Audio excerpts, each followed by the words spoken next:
Ganda mga kabayan to. Niluto natin tong natin. Ayan o, kaya bigyan ng Ricardo. Ayan.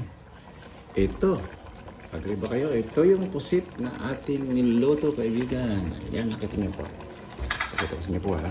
Adobong pusit po, gawin natin dry ito. Ayan po, ayan. Kita niyo po, ayan o. Bagong huli po yan. Ang sarap po nito, kaibigan. Ngayon, halo natin itong Ricardo niya. Yan. Yan, generous amount nang. Kita niyo po. Di ba, kaibigan? Payag ba kayo? Masarap to. Ayan, no? Alam ko masarap na to eh. Hindi kailangan komplikadong luto nito, kaibigan. Kasi, ano to, yung bagong huli nga, matamis-tamis yung lasa ng po ito. Mga ulam natin na ganito. Kaya, kaibigan, to. Saan yung kanyo? Pulutan na natin to. Alak nyo, gin nyo. So, ayan. Kaibigan, ayan. Nakita nyo po. The base na to. Kunting kulo na lang po, are.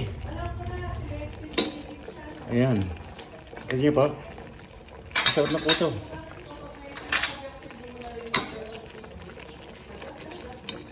Ayan. Nakita nyo po. Sabaw niyang kaibigan, kunti na lang. Mag-reduce pa yung sabaw niyan. Pero masarap kasi may sabaw-sabaw pag nag-adobo kayo. Sarap. Sarap na sarap, ha? Ayan po. Yan. Kita niyo pa.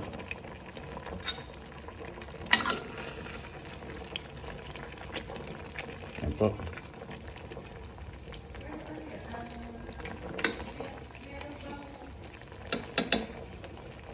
Paano, kaibigan? Pagin lang ulit.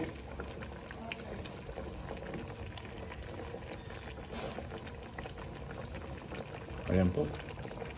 O, diba? Ganda, oh. Gusto natin. Ayan po. Ayan. Kaibigan. Ayan.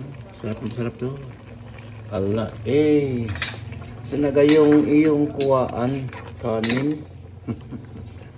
Tayo kakain ng pusit na masarap. Eh. Babaonin natin to. Travel to.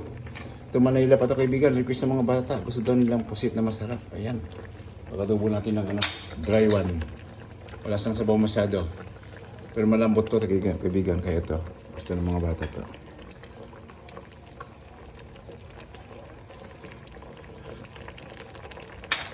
Sarap na siya. Paano? Alam ko, lots na to, kaibigan. Lots na.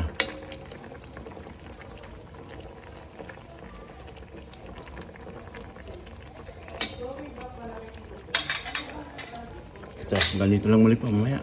Tapusin po natin gawa. Maraming salamat po.